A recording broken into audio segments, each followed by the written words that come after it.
Hey, welcome to Life in the Leadership Lane. I'm your host, Bruce Waller, where I get to talk to leaders that are making a difference in the workplace and in our communities. What did they do to get started and what are they doing to stay there? And you are in for a treat today as I'm getting to talk to Ben Frasier. Ben is the Vice President of Human Resources. He's also certified with the SHRM-SCP. And Ben, hey, I'm glad to have you on the show. Welcome. Yeah, glad to be here, Bruce. Thank you for having me. I so appreciate it. Oh man, I'm glad to have you on. And I always like to reflect when I met my guests. And Ben, for you, it was online. I talk to people all the time about the power of networking in the organization, outside the organization, and even in social media. And I met you on social. And I was trying to think, the first time I met you, I think you had made a comment and I was just like, hey, you know what? I want to start following this guy. And then, of course, you posted a copy of my book, and that really got my attention. Do you remember like when you first connected with me on LinkedIn? Yeah, I do. And Bruce, I had bought your book online. I was reading it. I had a few weeks of some downtime and was going through it. And I'm like, wow, this book is really good. And so then I thought, well, I got to look Bruce up and see what he's about and what he's doing. And so I found you on LinkedIn, connected, followed, wrote you a good review on that book. And I highly recommend it. If you're listening to this podcast, be sure to pick up a copy.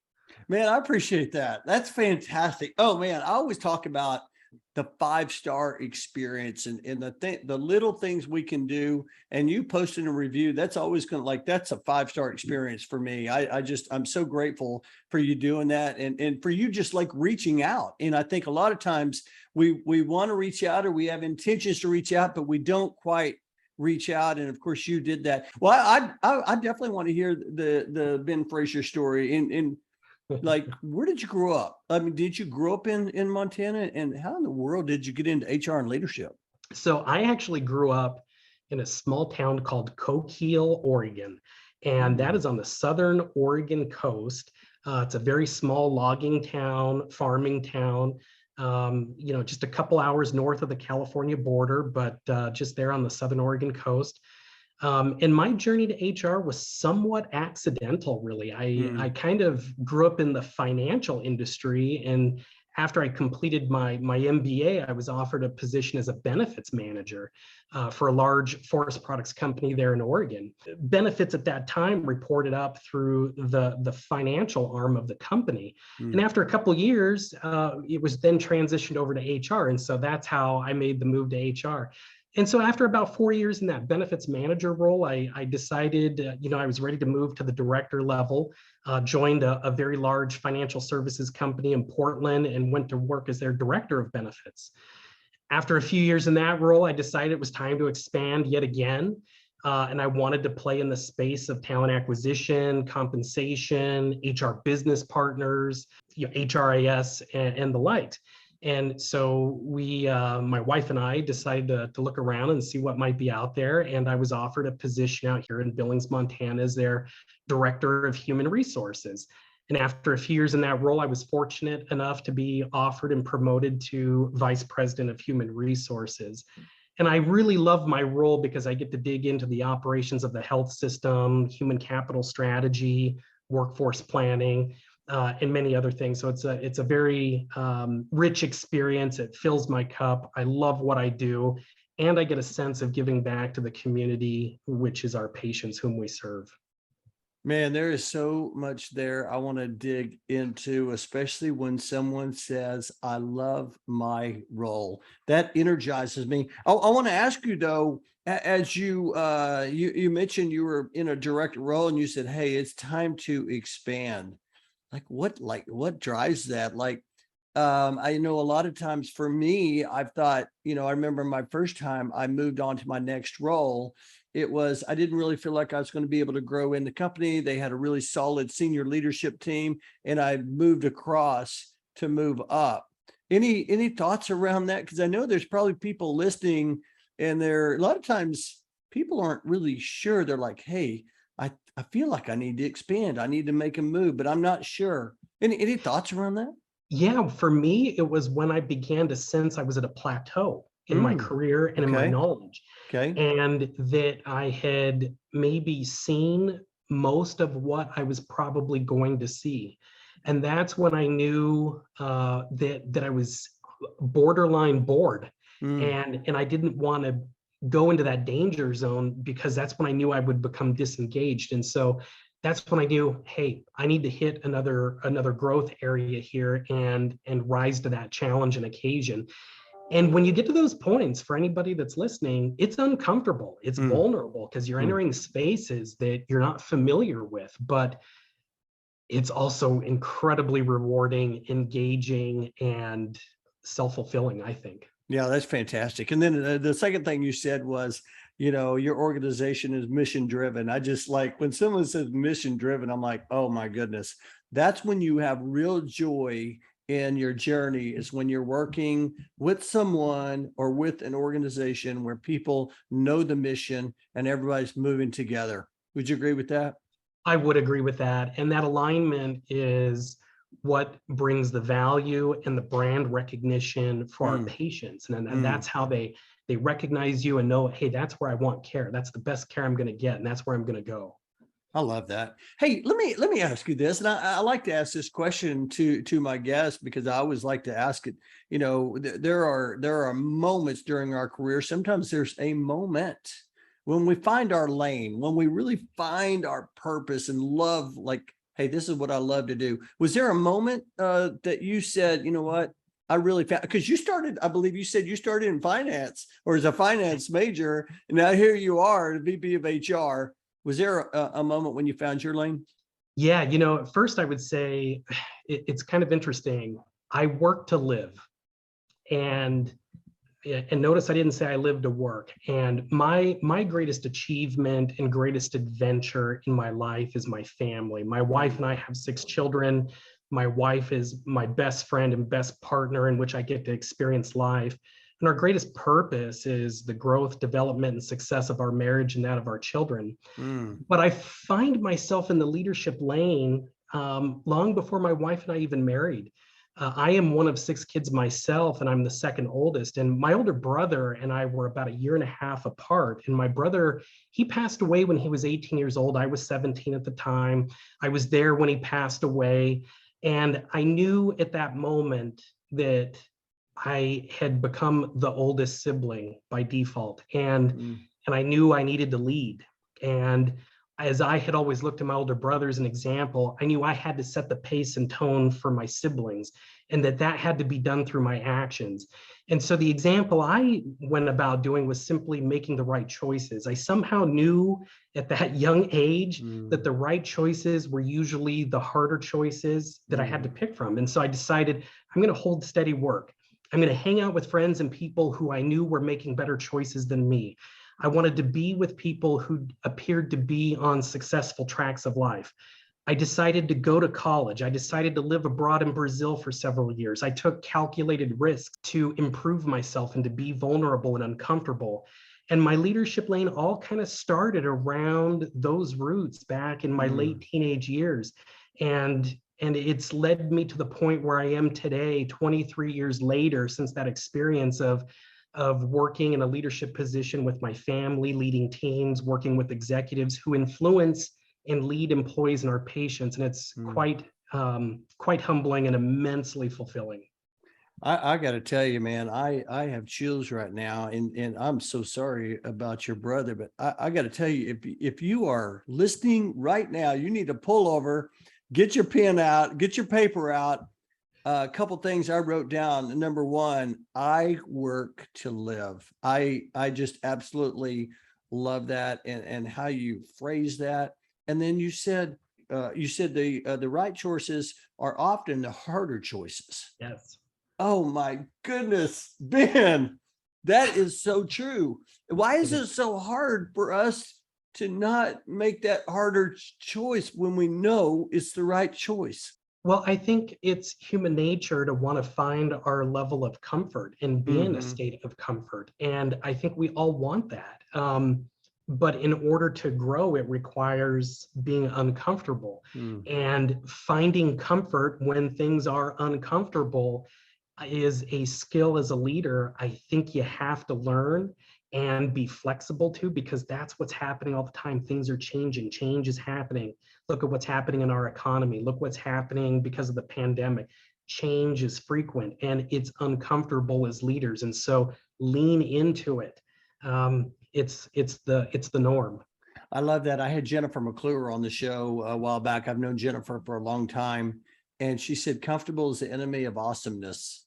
And I was Yes. like, that is so good. Hey, well, let me ask you this. I mean, here you are, you're in this leadership role. I'm curious, and it sounds like to me you've been surrounded by some great people. Any mentors or people that have stood out that have helped you get to where you are today? One thing I noticed, I heard you mention your wife earlier. I thought that was really neat. Anytime someone talks about their spouse, any mentors that have helped, and then also, do you mentor others? Yes. Well, so first, my wife, she designed this lovely backdrop for us to enjoy today. She put this together, That's and so fantastic. I'm so appreciative of For her and the- her eye for detail. But you're asking a really good question. Is there one mentor or multiple mentors? And this question is complex. I've had many mentors, some come and go, some clearly stay, and others are relevant at different, have had relevancy at different points in my career. But I've had one in particular who has been recently very insightful, immensely valuable. And this mentor was instrumental in helping me qualify for my vice president role. And we text frequently. And if I may, Bruce, I have a text that he just sent me recently that I thought it just kind of blew my mind just a little bit. And he wrote this in his text. He wrote, "You can let fear rule, but there has never been a person who did something that mattered without upsetting someone. Courage is calling." And when I think back to what called me to leadership and what continues to call me, it's courage. And leadership takes courage. The very idea of doing something that's uncomfortable, it means improvement. And the idea of progression implies value. And when I see value being added, I equate that to fulfillment and engagement. And that connects me back to my why. And so for those listening, courage is calling. Now's the time. Courage is calling. That's incredible. I mean, I'm just sitting here, I'm trying to like do this show and meditate on all of these things that you're throwing out here. It's so true. It's so true. And when we take the courage, we take action, we move forward. There's so many great things happen. First of all, hats off to you for having a mentor in your life that will not just encourage you, but challenge you. Like, I'm going to challenge you with the text. Courage Yep. is calling. You're going to have a tough, you know what? You were going to have a tough conversation today, or something is going to be challenging for you today, but you go do that and you're going to be better for that. You're going to progress and you're going to improve along that journey. Well, we're talking leadership here. I always like to ask Ben, I always like to ask this question. If someone were to say, hey, Ben, what is leadership to you? How would you define that? Yeah, so what's interesting is at different points in my career, leadership has been evolving for me and kind of how I think about it. And 2022 has been an interesting, pivotal year for me. In fact, I've had this list of 40 things I've been trying to accomplish in the year I turned 40. And so this year I turned 40. And one of the things that was not on my list to accomplish, but I'm proud to declare, that I've been able to successfully beat it. It comes down to a diagnosis I had in late July. I was diagnosed with stage 3 kidney cancer.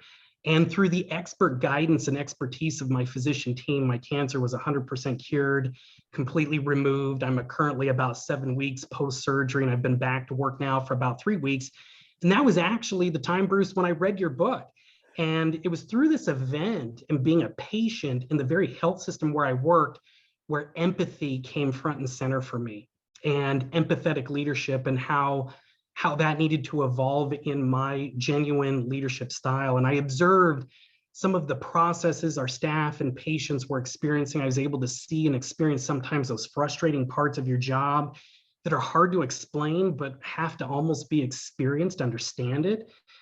And this gave me a huge ability to experience and understand feelings and frustrations of those who I serve as a leader, and then also our patients. I think empathy as leadership and as leaders is going to be a key differentiator in our war for talent and retention right now. And so I think empathy is what's happening. I would agree with that. Empathy is a big word, and the spotlight is on it. I know when I go to when I went to SHRM National, and then of course a lot of things I'm seeing in the workplace, I'm hearing empathy a lot. I love that you shared that. Let's talk about maybe just a few of the things that you mentioned that my book, Life in the Leadership Lane. First of all, thank you again for sharing just your feedback. I'm just curious for those listening, was there anything that really stood out that you thought, you know what, that's very helpful and I'm going to share that with others?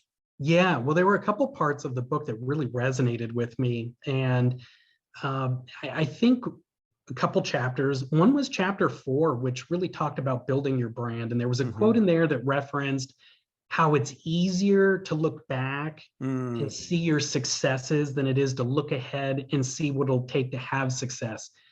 And the reason that resonated with me was because I always recognized in my career that what made me successful to get to one part in my career wasn't necessarily what was going to work in that next role that I had. And so I had to be intuitive enough to adjust and recognize and adapt. And in chapter 4 had many good tips about how to build your brand and lean into that authentic, genuine leadership style that is authentic to you.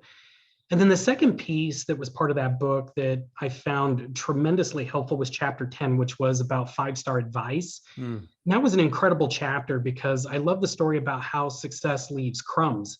And it gave me a list of crumbs that we could all consider to go about on our own personal leadership journey. And it's also what cues me into great leaders that I've found magnetic, that I found myself following. And I think if you're listening here today, we can all think of that one leader that really stood out to us, that was someone we would follow anywhere. They leave crumbs. And when you can detect those crumbs, look for them, figure out how to emulate them. How do you build that into your persona and become that? Because that's probably what other people are looking for. And this is a great book. I got it right here on my desk. I think I've read it 3 times now, so I can't recommend it enough. Oh man, I appreciate you so much. I love that. I was actually on I think I shared in the book. I was on it's funny when you give, you get more back every time. It's just that's the way it is. And I had a professor, Dr. Sandra Reed, asked me if I would speak to her class. And so I spoke to her class. And then when I asked for feedback, that was one of the pieces of advice that was shared with me. Success leaves crumbs. I was like, here's a crumb, Bruce, pick it up. You just need to, and what you talked about before, it's easier to look back than to look ahead.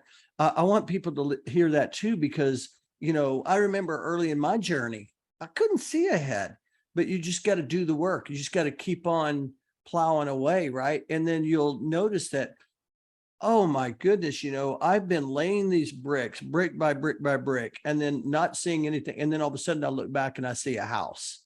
Yep. Right. Because you put in the work, right? And one thing I have found in my career is I look for what I call pacers.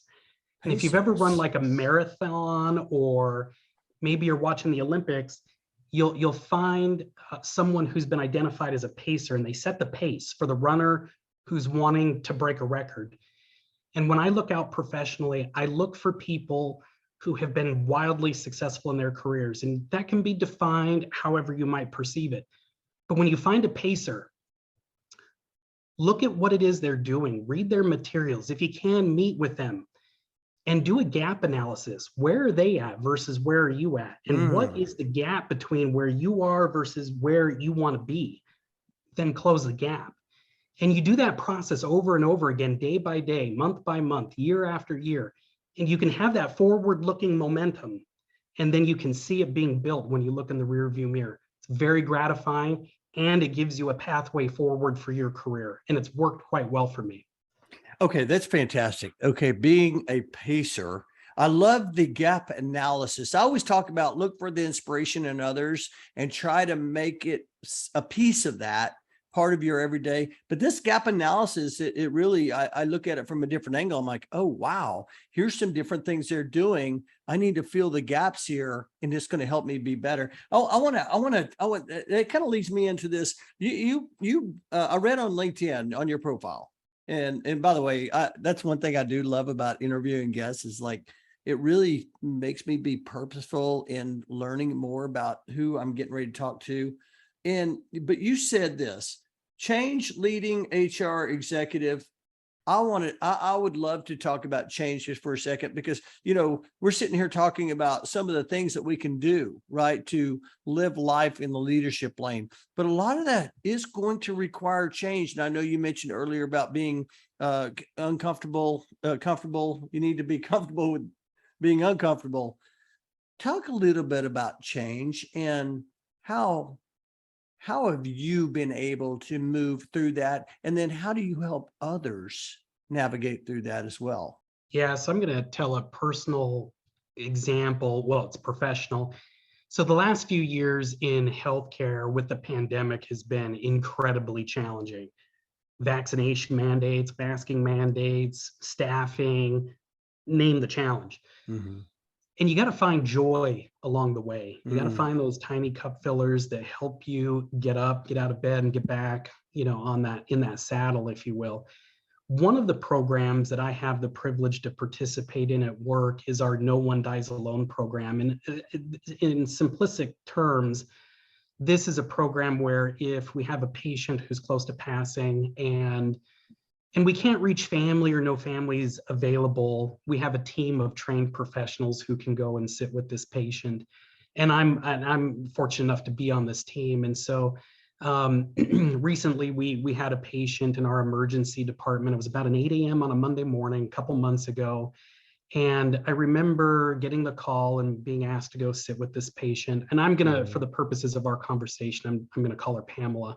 Okay. And I got the call and said, hey, can you come sit with Pamela? And so I remembered getting to our emergency department. I'm standing outside her door for her room. I took a deep breath before I entered the room, and Pamela was unresponsive.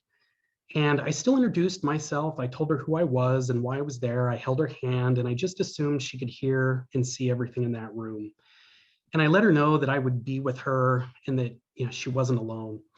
And after several hours, she passed away. And then I had to go right from that event, which, as you can imagine, can be life-changing for the person in that room with her, to back to my chaotic day as an HR professional. And as I did that, it really occurred to me in that moment that HR is really not about HR. HR is really about the business. And in healthcare, our business is patients.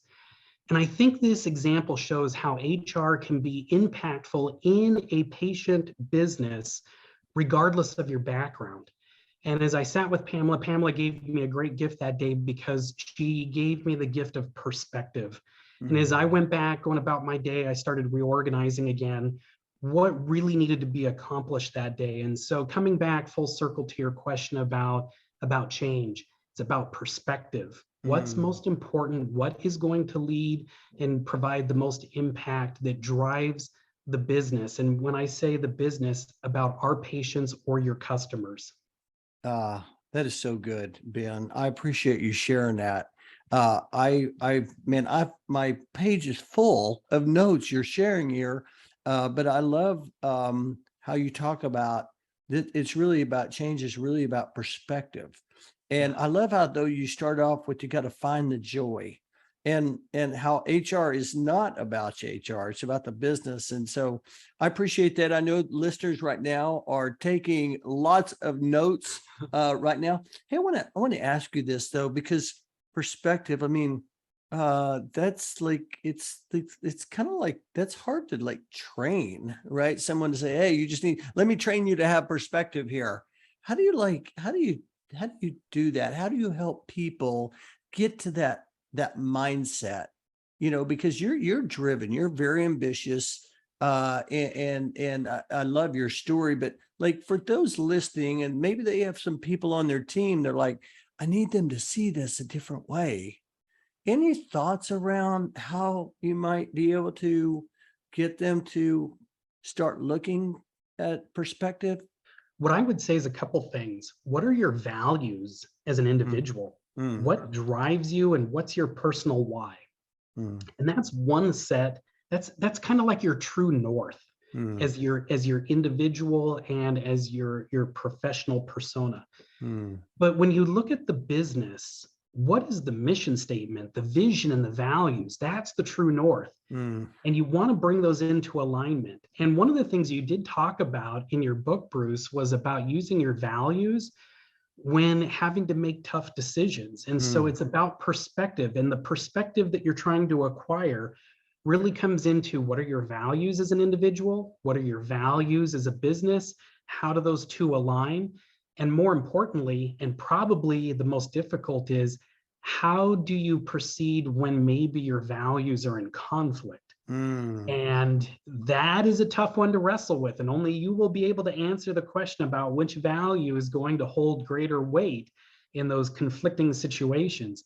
But the perspective that you're looking for and how you prioritize your day and your life and what you're going to go about tackling will be driven by your true north. Yeah, I appreciate you sharing that. I did share that when your values are clear, your choices are easier in every area of your life. And so a lot of times when you find difficulty in making decisions, you're right. It's great. Hey, go back to your why, go back to, what's important to us so we can drive those decisions. I love that. Oh man, that is absolutely so good. So like I know you've talked about a lot of different things, but like what really drives you as a leader, Ben? Ooh, I love a good challenge. I like an adventure. I like helping other people.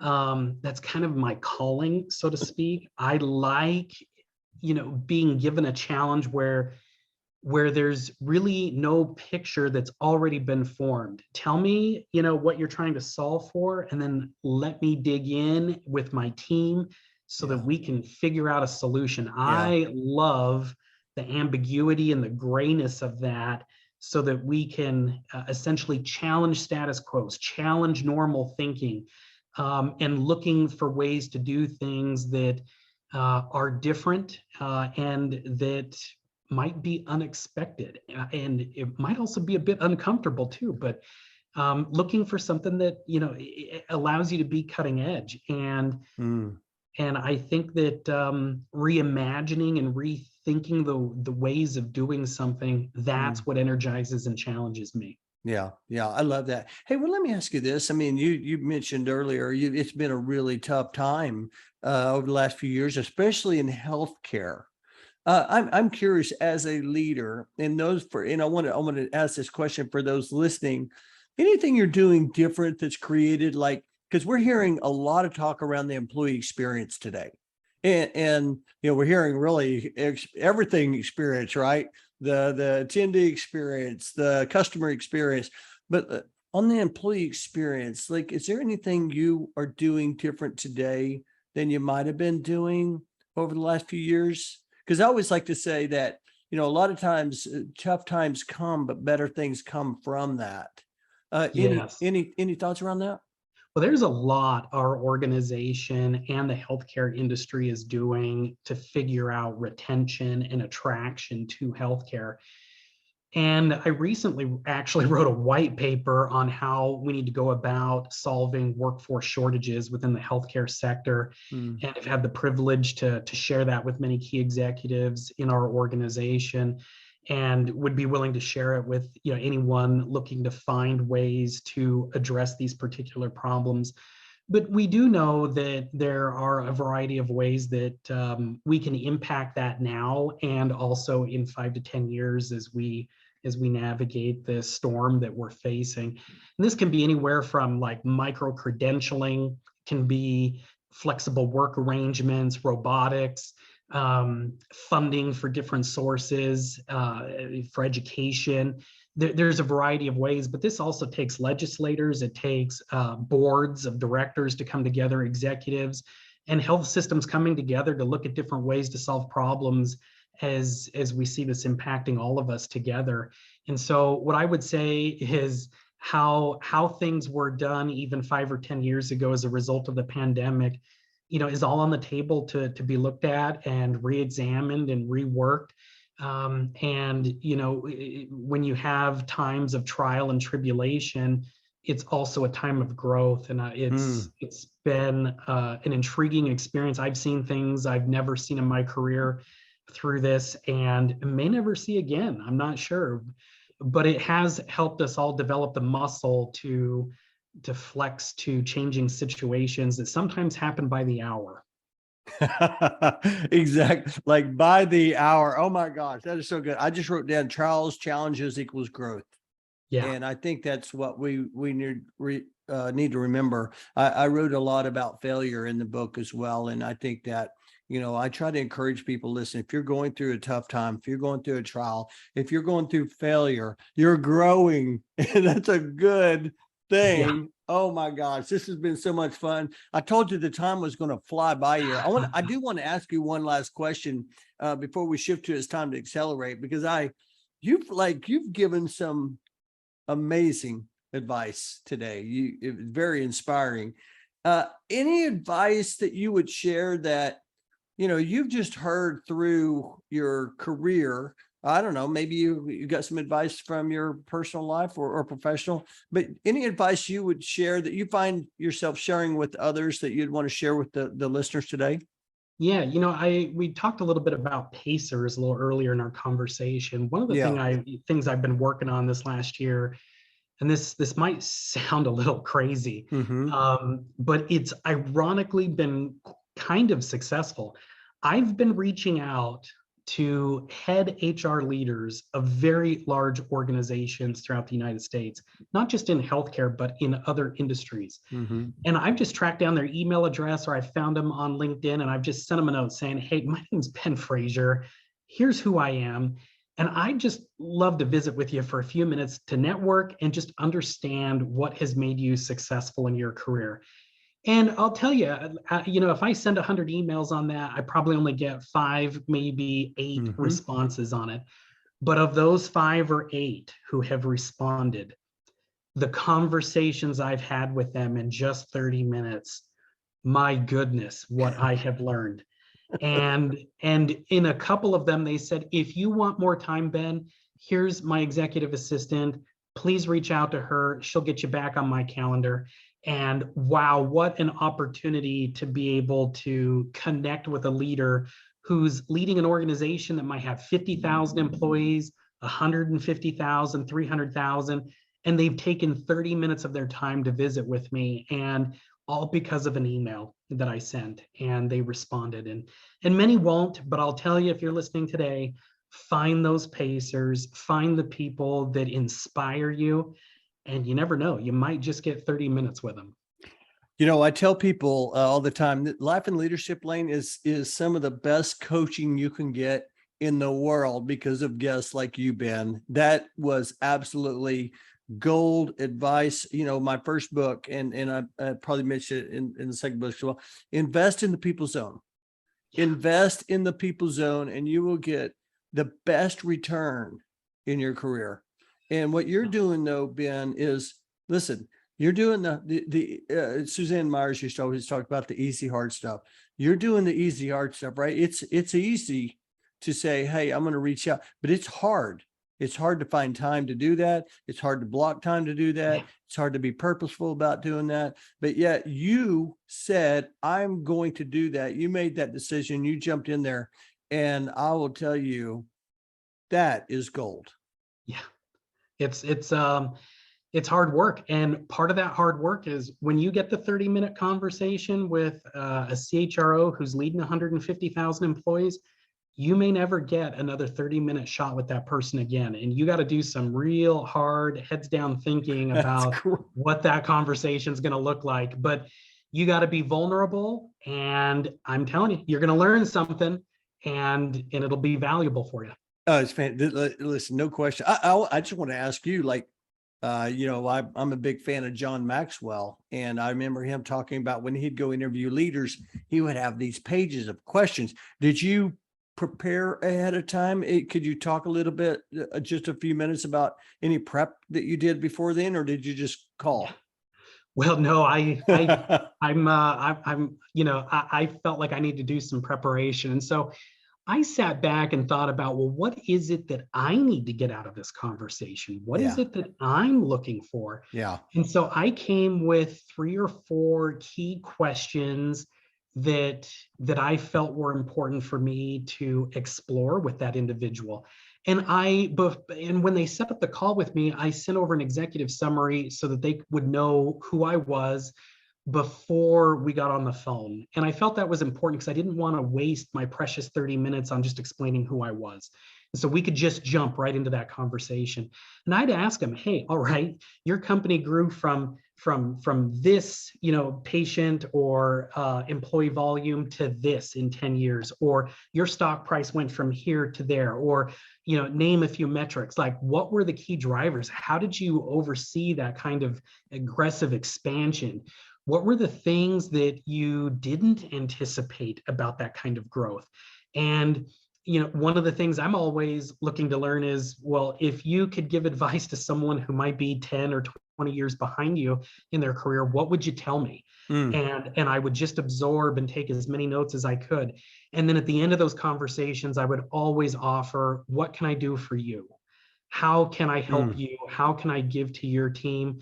And how can I give back for the time that was invested in me? And that's largely how those conversations have gone. And of course, they're customized, depending on who the person is and how much time they might have. But it's been a valuable experience. Man, that is so, so good. I appreciate you sharing that, because I know that's what that's going to do for the listeners and the people watching the podcast. And it's going to give them that idea of, hey, you know what? Here's something I can do if I want to learn from others, grow with others, grow, because we always talk about, right? If you want to grow the organization, you got to grow your people, right? That's And that right. starts with us. And it starts with us. And, a lot of people, a lot of times it's like, hey, we can't hold your hand and go show you what, you just got to go do it. That's right. And that's what you've done. And so I have been so inspired talking to you, Ben. This has been absolutely incredible. And we're going to have to continue this conversation. This is so good. But we're going to shift over to, it's time to accelerate. I want to ask you a few fun questions. First question I always like to ask is, would you rather read a book or listen to a podcast, and what's a favorite? I'm probably going to go with read a book. I listen to podcasts when I'm driving all the time, but the recent book that I found that was just really immenseful was called Endurance. It's a story documenting Ernest Shackleton's voyage to Antarctica in 1914, and everything that could have gone wrong went wrong, getting stuck in the ice. And Shackleton made it out with all 27 of his men after spending more than a year out there stuck in Antarctica. Great book, pick it up. The leadership lessons there in some of the harshest conditions on the planet without losing a single person, blow your mind. Yeah, it's absolutely fantastic. I've read the story on it. Now I need to read the book. So I'll put the book in the show notes so people can check that out. I know we're getting close to Thanksgiving, and I talk about it in my book. Great leaders are grateful leaders. What are you grateful for? My wife and my dear children. They're my greatest adventure. They're my greatest accomplishment. They are, as I talked about before, I work to live, and that's why I do what I do, is so that I can provide and have a meaningful human experience with them. That's fantastic. And I know that you talked earlier about some things that energize you. What about outside the work? Like anything you do outside? Because I know you work a lot. Like you work a lot. You people that are leading at the high performers, they work a lot. What outside that work? What energizes you? Well, being out here in Montana, it's the outdoors. It's four-wheeling, it's spending time with the kids, doing what they enjoy, whether it's sports, plays, whatever activity they are migrating toward is where I like to be, spending my time with them. That's the cup filler. I love that. Hey, Ben, this is my final question. One of my favorites. Ben, 10 years older, is knocking at your door, and you're going to go answer that door. What's he going to tell you? going to tell me relationships matter.